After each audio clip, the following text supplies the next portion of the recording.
Bonjour, bienvenue dans notre émission Les Rendez-vous Racines. Au programme, l'apport des ordonnances Macron en matière de restructuration d'entreprise. Et avec moi, 4 experts, en commençant par Éric Baudouin, directeur général d'Oasis Consultant. Bonjour. Bonjour. Pierre Ferracci, président du groupe Alpha. Bonjour. Claire Scotton, directrice de cabinet adjointe de la ministre du Travail. Bonjour. Bonjour. Et Frédéric Brou, avocat associé Racine. Bonjour. Je vais commencer par vous, Claire Scotton. On a beaucoup parlé, notamment l'été dernier, des ordonnances Macron. Ces ordonnances comportent un volet restructuration. Alors, ce n'est pas forcément celui dont on a le plus parlé, mais important. Quels étaient les objectifs du gouvernement en rédigeant cette partie ? Alors, de façon générale, ces ordonnances répondaient à l'urgence de rénover notre modèle social. D'ici 10 ans, on anticipe que 50% des emplois auront été transformés du fait de la révolution numérique, de la mondialisation, de l'évolution naturelle de l'économie. Un métier sur 5 aura disparu et un métier nouveau sur 5, un métier sur 5 aura été complètement transformé et de nouveaux métiers seront créés. Et donc c'est pour répondre à ce besoin d'évolution des compétences d'un côté et de flexibilité, d'agilité des entreprises de l'autre que nous avons profondément rénové la logique du dialogue social et du droit du travail. Le deuxième point important, c'est que nous avons réalisé ces réformes en pensant à toutes les entreprises, et notamment à toutes les tailles d'entreprises. Pourquoi ? Parce qu'il y a près de la moitié des salariés qui travaillent dans des entreprises de moins de 50 salariés. Et donc, l'idée, c'était de leur donner les mêmes outils qu'aux grandes entreprises pour qu'elles puissent, elles aussi, faire face à ces enjeux. Oui, parce qu'elles n'avaient pas accès à des dispositifs trop complexes jusqu'à maintenant. Exactement. Et enfin, le troisième point, c'est de miser sur le dialogue social. Donc, c'est rénover le modèle social via le dialogue social en faisant le pari de la confiance aux acteurs de terrain pour faire converger performance économique et performance sociale. On va rentrer tout à l'heure dans le détail un petit peu de certains pans de ce volet restructuration. Est-ce que, avant d'aller dans ce détail, vous pouvez nous donner une vision un peu globale du volet restructuration des ordonnances Macron ? Alors, donc, tout l'enjeu, c'est de faire en sorte que les entreprises puissent adapter leurs compétences à l'évolution anticipée des besoins, en fonction de leur marché, avant de se retrouver en difficulté économique. Et du côté des salariés, faire en sorte qu'eux aussi puissent construire leur parcours en fonction des besoins anticipés des entreprises, en fonction de la façon dont ils se voient continuer ou pas dans l'entreprise. Donc en leur permettant eux aussi d'adapter leurs compétences, soit pour évoluer au sein de l'entreprise, soit pour évoluer dans leur parcours. Donc, trois exemples, enfin deux exemples principaux. La rupture conventionnelle collective, qui est un dispositif, là aussi, qui est désormais accessible à toutes les entreprises, axé sur un accord majoritaire, signé avec des syndicats majoritaires, sur la base du volontariat. Seuls les salariés volontaires pour souscrire à cette rupture conventionnelle quittent l'entreprise. Et homologué par l'administration du travail. Et deuxième exemple, les congés de mobilité, qui sont d'ailleurs accessibles via les ruptures conventionnelles collectives. Le congé de mobilité, qu'est-ce que c'est ? C'est un dispositif qui permet une transition en douceur pour un salarié qui cherche sa voie, éventuellement en dehors de l'entreprise, souhaite faire des expériences en dehors et donc conclut un accord de mobilité avec son entreprise pendant une durée déterminée, à l'issue de laquelle il quittera l'entreprise, mais après être passé par différentes expériences et avoir vu son salaire maintenu. Voilà. On va rentrer maintenant un peu plus dans le détail de certaines dispositions.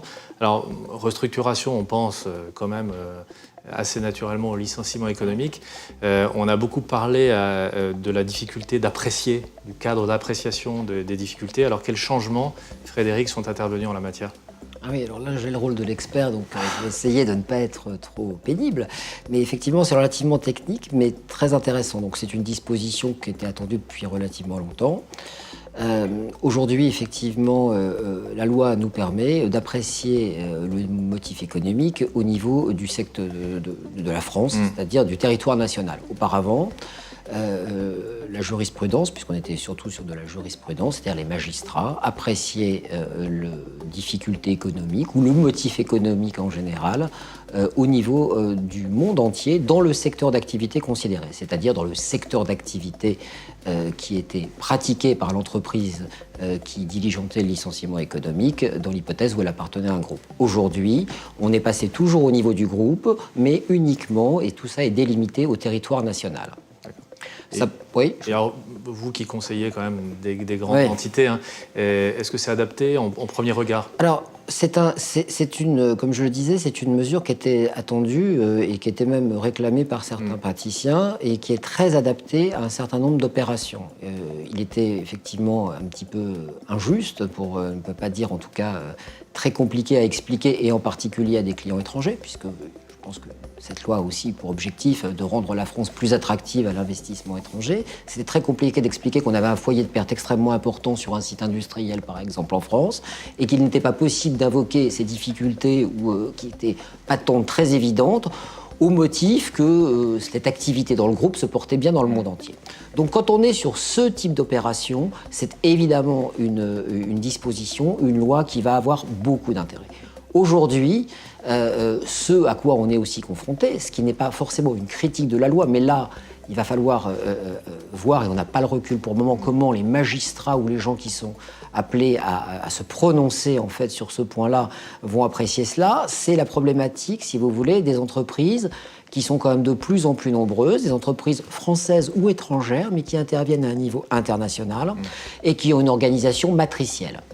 C'est-à-dire que concrètement, pour ces entreprises-là, la performance ne se mesure pas à un niveau national, ni à un niveau transnational, mais parfois plutôt par type de produit, ligne de produit, secteur d'activité. Et pour ces entreprises-là, il est extrêmement compliqué, et il va être extrêmement compliqué, et c'est déjà compliqué, on le sait, de démontrer, si vous voulez, un motif économique au niveau national, tout simplement parce que nous n'avons pas les indicateurs financiers, et on n'est même pas capable, certaines fois, de les calculer et de les montrer.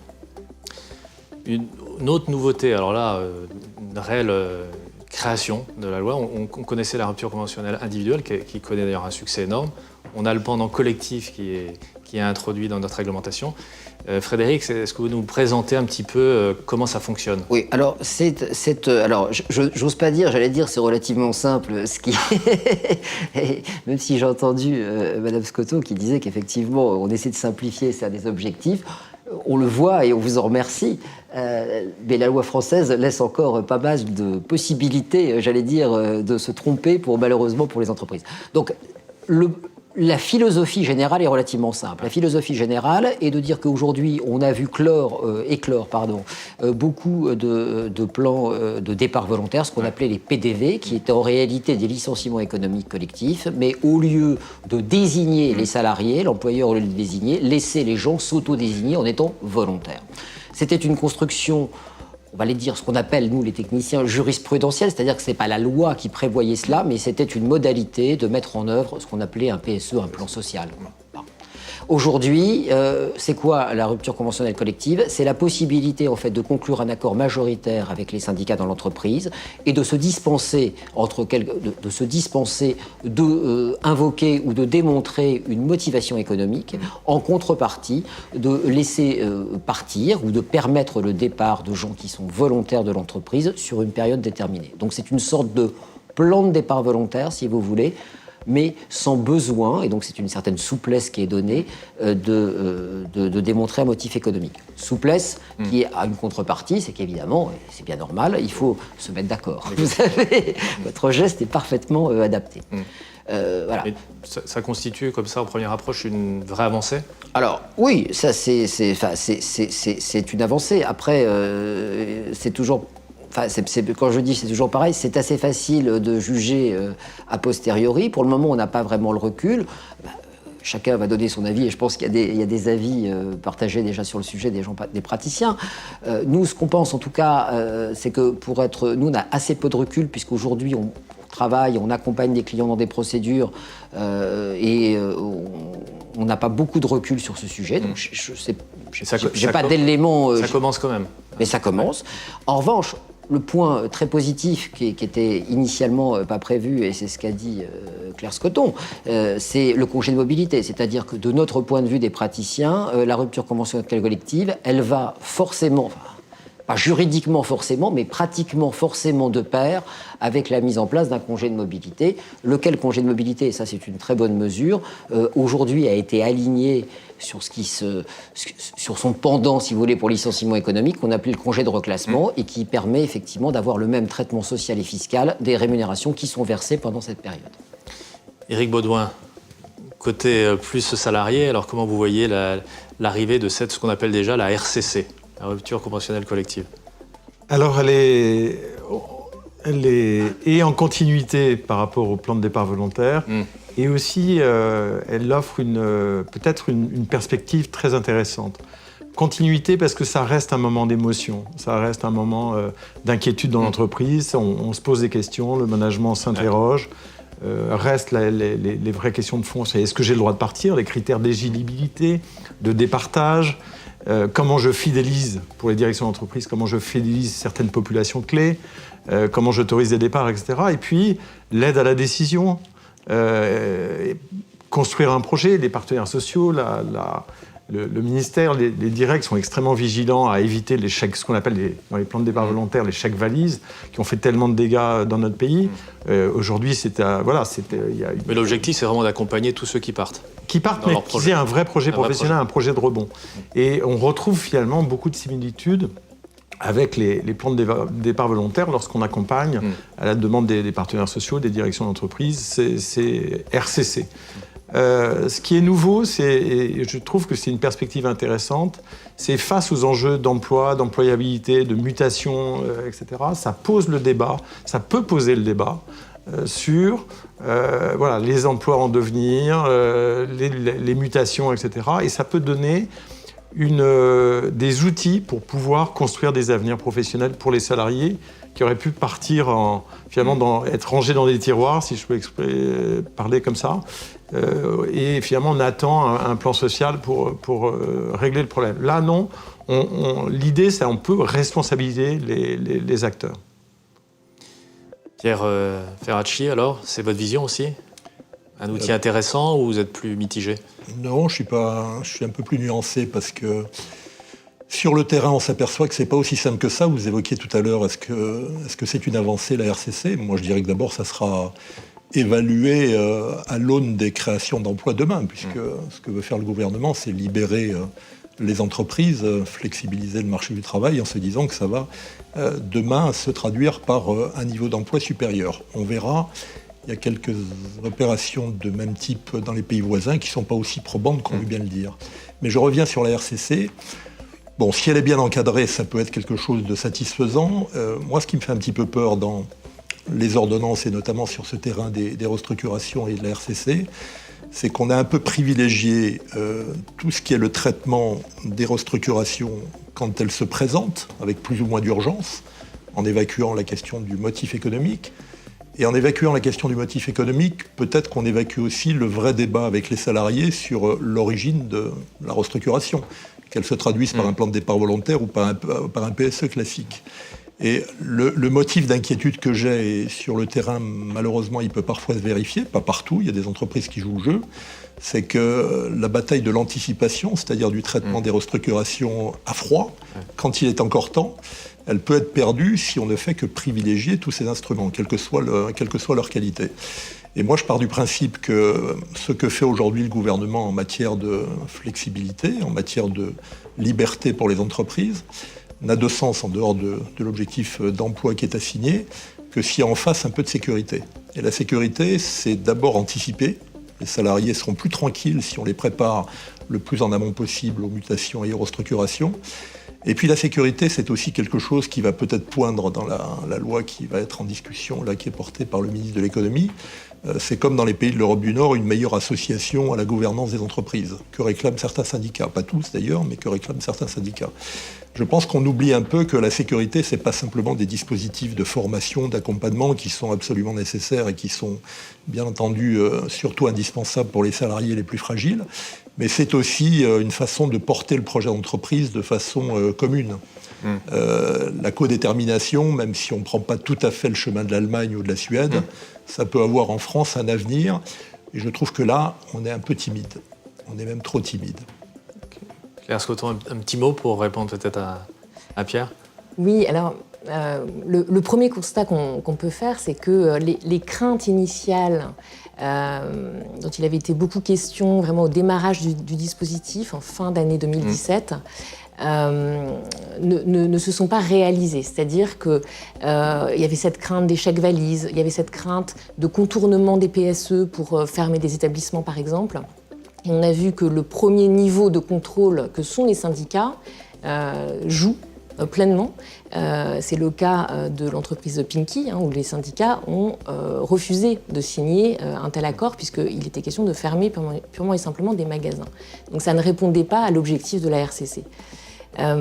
Deuxième constat, aujourd'hui, l'immense majorité, et en fait la quasi-totalité des syndicats signent des accords de rupture conventionnelle collective. Qu'est-ce que ça nous enseigne ?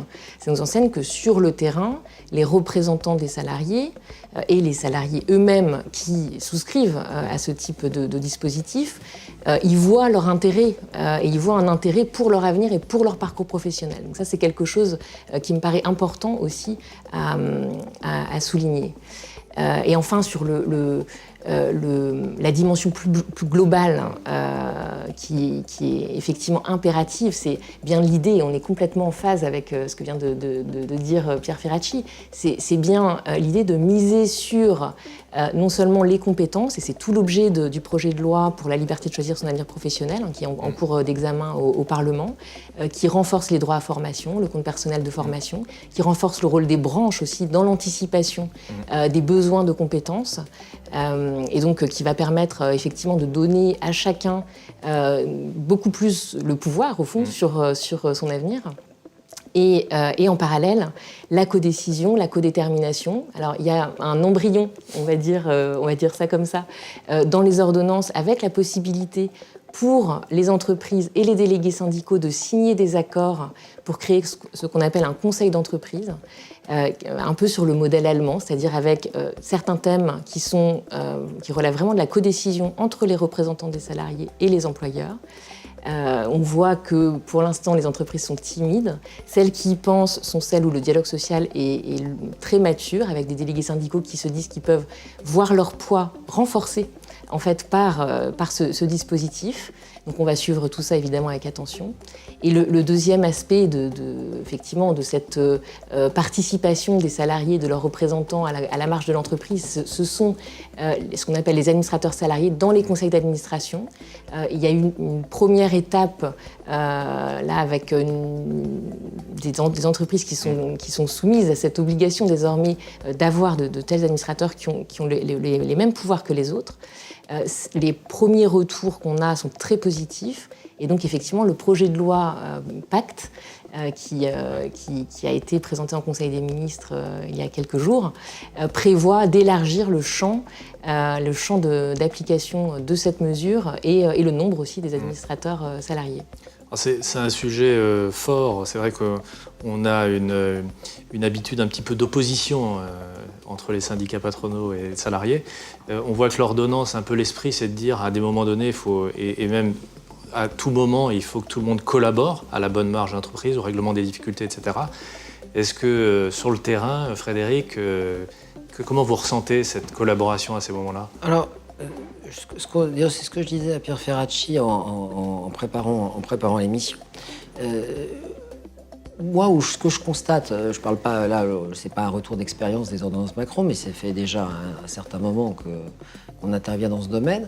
C'est pratiquement dans les situations d'urgence, c'est-à-dire les situations où l'entreprise est le plus en difficulté, que le dialogue social se fait de la manière la plus apaisée. C'est-à-dire que là, chacun oublie tous ses a priori et assez rapidement, on se met à travailler ensemble dans le même objectif, et avec un même objectif qui est évidemment de sauver l'emploi l'emploi et de sauver l'entreprise. Eh bien, j'allais dire que un peu l'enjeu, et c'est la question qu'il faudra se poser, c'est quand Pierre Ferracci parlait de à froid, je rebondis là-dessus, c'est est-ce qu'aujourd'hui, et là on parle des deux côtés, est-ce que les employeurs et les syndicats vont arriver à rétablir un petit peu le même état d'esprit qu'on trouve parfois comme ça dans ces situations d'urgence, à chaud comme on dit, pour pouvoir effectivement mettre en place une discussion à froid, bien en amont. Mais ça, c'est toute la difficulté. Bon, d'abord, quand vous parlez d'apaisement, il y a aussi le fait que quand les salariés sont dos au mur, ils signent plus facilement des accords. Donc je suis parfaitement favorable au principe des accords majoritaires, mais parfois les accords majoritaires sont un peu contraints et forcés, il faut en avoir conscience. Deuxièmement, la situation sur le terrain aujourd'hui est assez déséquilibrée, il faut bien le dire. L'état du mouvement syndical n'est pas bon, les dirigeants des syndicats eux-mêmes le reconnaissent. La division est là et la faiblesse de la syndicalisation s'y rajoute. Donc il faut tenir compte de ça pour savoir comment les ordonnances vont être appliquées demain. Si on pense qu'elles vont spontanément favoriser le dialogue social, on se trompe. Je crois qu'il y a un gros effort. La ministre disait il y a quelque temps dans une revue pour évoquer les ordonnances qu'il fallait développer la syndicalisation dans l'entreprise. Mais ça ne se décrète pas. Il y a des mesures à prendre pour qu'on ait des syndicats responsables et forts qui s'imposent aujourd'hui et toutes les directions d'entreprise ne prendront pas ce chemin. J'en profite pour dire que sur la question du motif économique, par exemple, se contenter de regarder ça au niveau national et pas au niveau mondial ou européen, ça peut permettre quelques contournements. Les prix de cession, on le voit bien quand on s'intéresse à la fiscalité des GAFA qui localisent leurs bénéfices aux endroits où la fiscalité est la plus douce, que ce n'est pas un problème très simple. Donc même si on évite les cas de fraude les plus avérés, il y aura quand même à surveiller de près ce que font les entreprises. Quand la difficulté est réelle sur le plan national, pourquoi ne pas la traiter? Ça, c'est évident. Quand elle est un peu forcée parce que la stratégie de localisation des ressources de l'entreprise les porte à s'intéresser davantage à d'autres pays, il faudra être un peu plus attentif. Donc si j'évoque ces sujets, c'est que les ordonnances dans un rapport de force très déséquilibré, ça peut donner des résultats très peu convaincants, y compris en matière de lutte contre le chômage. Donc il faut réfléchir à la façon de nourrir un dialogue social, en convaincant, sans forcer. Peut-être que ça ne suffit plus aujourd'hui de passer par la loi là-dessus, mais en pensant que culturellement, on ne ressemble pas à certains pays, où cette communauté de vues, qui ne veut pas dire d'ailleurs qu'on est d'accord sur tout, mais au moins qu'on cherche des compromis, n'est pas aussi présente chez nous. Donc il va falloir que derrière les ordonnances, on réfléchisse à cette façon de redonner un peu de puissance aux organisations syndicales. Et moi, je suis favorable à la négociation d'entreprise, bien sûr. Négocier au plus près des intérêts des salariés, c'est tout à fait nécessaire, mais à condition que le rapport de force soit un peu plus équilibré. Il ne l'est pas aujourd'hui. Oui. Alors, j'entends le gouvernement qui dit on va obliger les acteurs à se responsabiliser. Il ne faudrait pas que les acteurs, comme vous l'avez dit, ne se responsabilisent que quand ils sont dos au mur. Il faudrait qu'ils le fassent effectivement et qu'on les aide à le faire quand ils sont confrontés à des difficultés réelles qui s'annoncent, qui s'approchent, mais que parfois les directions d'entreprise attendent le dernier moment pour les traiter. Restructuration à chaud. Là, il est un peu tard, y compris pour prendre les mesures de reconversion, de formation, d'accompagnement qui sont nécessaires. Donc il y a tout un ensemble qui doit nous guider pour que ces ordonnances atteignent le but qui a été affiché par le gouvernement, c'est-à-dire développer la compétitivité économique et assurer la sécurité des salariés qui composent les entreprises. Alors, juste un mot, Laurent, sur ça, mais oui. Une seconde. J'entends sur la faiblesse des syndicats.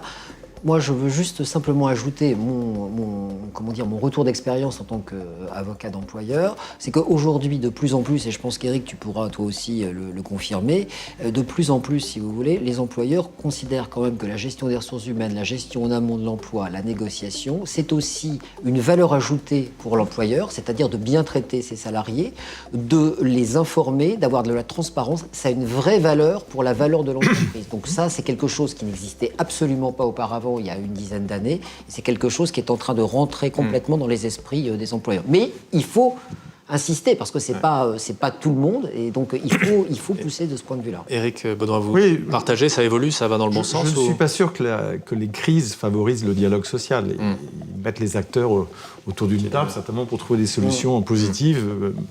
Ce que je trouve intéressant dans les ordonnances dites Macron ou de notre ministre du Travail, c'est finalement, on a un arsenal d'outils pour les restructurations à chaud, des plans sociaux, des problèmes de sureffectifs, des problèmes de crise économique. Aujourd'hui, il y a les outils de dialogue, les outils pour se mettre autour d'une table et trouver des solutions positives, les plus positives possibles pour les salariés.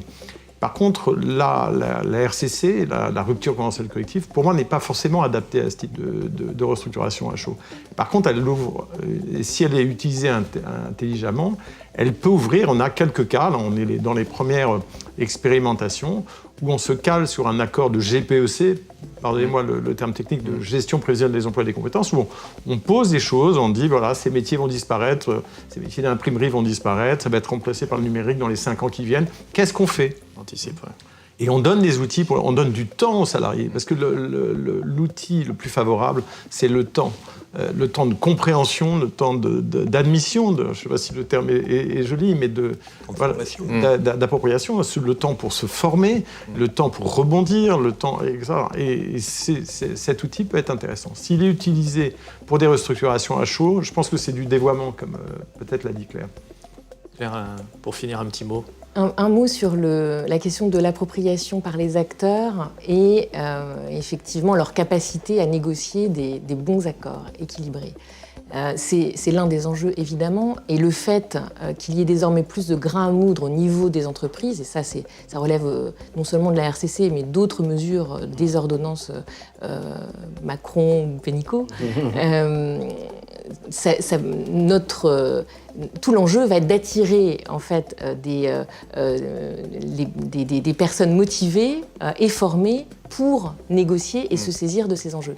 Et ça sera un facteur de compétitivité pour les entreprises. Donc c'est là où les employeurs, les bons employeurs ont intérêt à se saisir de ces marges de manœuvre et à favoriser les carrières aussi des personnes qui exercent des mandats d'élus ou de délégués syndicaux. Alors, c'est l'affaire des employeurs, c'est l'affaire des syndicats, évidemment, qui ont un enjeu d'attractivité. C'est aussi l'affaire du gouvernement. Et pour soutenir cette appropriation et ces différentes formations, je citerai 2 mesures qui sont portées par la ministre. Les formations communes, qui réunissent à la fois employeurs et syndicats, et qui permettent justement de s'approprier les différents outils à la disposition des uns et des autres pour œuvrer ensemble dans l'intérêt collectif de l'entreprise. Et c'est tout récent, les arrêtés viennent d'être publiés, des arrêtés sur la certification des compétences des élus. Parce que quand vous êtes élu ou délégué syndical, vous allez acquérir des compétences de management, de conduite de projet, de droit social évidemment, qui n'ont peut-être rien à voir avec le métier pour lequel vous avez été embauché au départ. Et aujourd'hui, la crainte qu'ont certains salariés, c'est que l'exercice de ces mandats ne les enferme dans une carrière syndicale, entre guillemets, et qu'ils ne puissent plus ensuite sortir et revenir dans une carrière plus classique. Et donc tout l'enjeu va être de valoriser ces compétences acquises. Et donc c'est l'objet de cette nouvelle certification. Et on encourage les entreprises et les branches à négocier des accords aussi pour adapter donc les parcours syndicaux à leur spécificité. Le temps tourne. Pour finir, je vous propose un petit exercice pour conclure. On pose finalement dans cette émission une question en matière de restructuration. Qu'attendre des ordonnances Macron ? Je vous propose l'un après l'autre de me donner votre vision synthétique en 1 minute, en commençant, si vous êtes d'accord, par Éric Baudouin. Aïe. Qu'attendre ? Alors c'est dur, c'est le premier. Moi j'ai beaucoup d'espoir. Je pense qu'il y a eu un dialogue.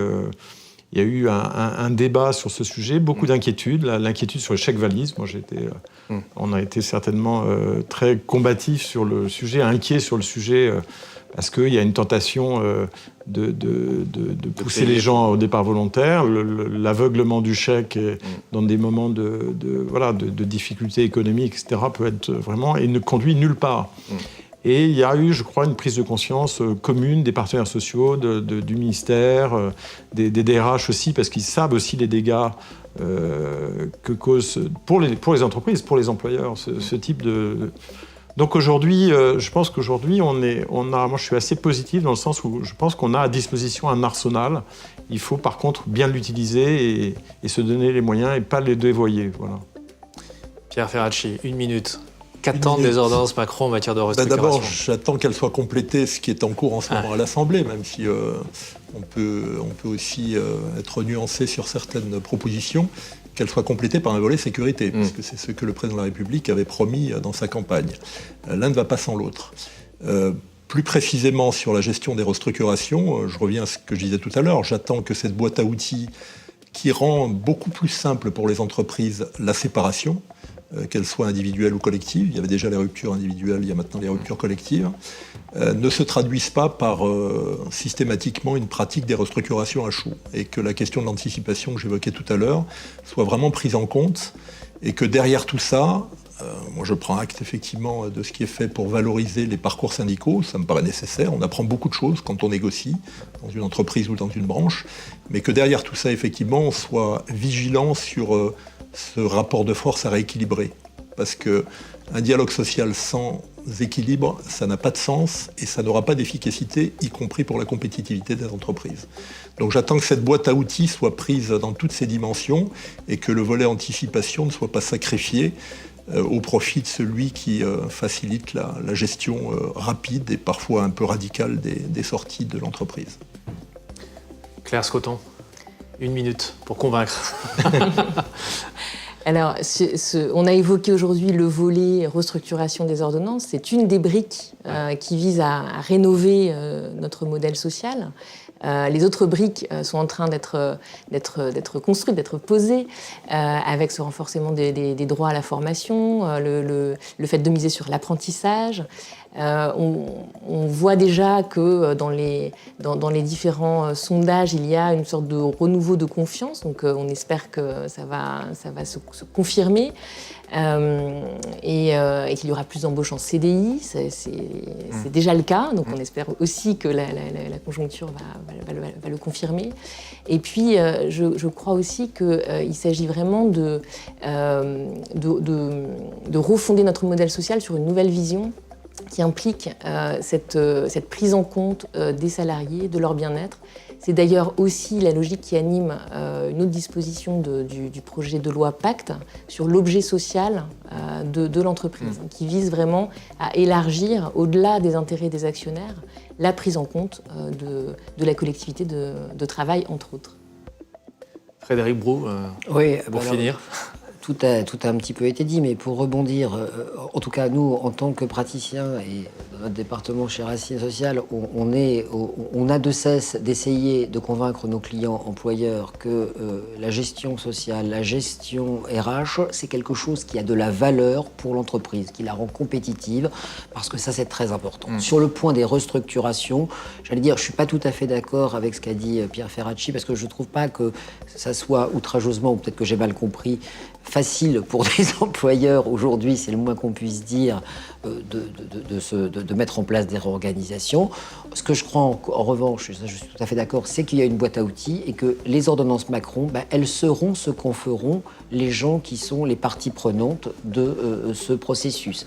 Les syndicats qui devront être constructifs et qui devront peut-être se renforcer pour être plus à l'aise dans la négociation, les employeurs qui devront faire avec et qui devront comprendre qu'une négociation, le dialogue social et un bon dialogue social dans une entreprise, c'est en réalité un gage de compétitivité et d'image de marque. Et je dois dire aussi l'administration et les magistrats qui devront appréhender ces nouveaux outils et les accompagner pour l'administration et, le cas échéant, les juger pour les magistrats en parfaite connaissance de cause et avec toute la technicité que requièrent parfois ces dossiers, notamment en matière d'appréciation du motif économique. La boucle est bouclée. Merci à tous pour vos avis, vos éclaircissements. Ça sera intéressant peut-être de se revoir dans un an, peut-être plus de recul sur l'application des ordonnances. Et en tout cas, je vous donne, quant à vous, rendez-vous à très bientôt pour une prochaine émission, les Rendez-vous Racines.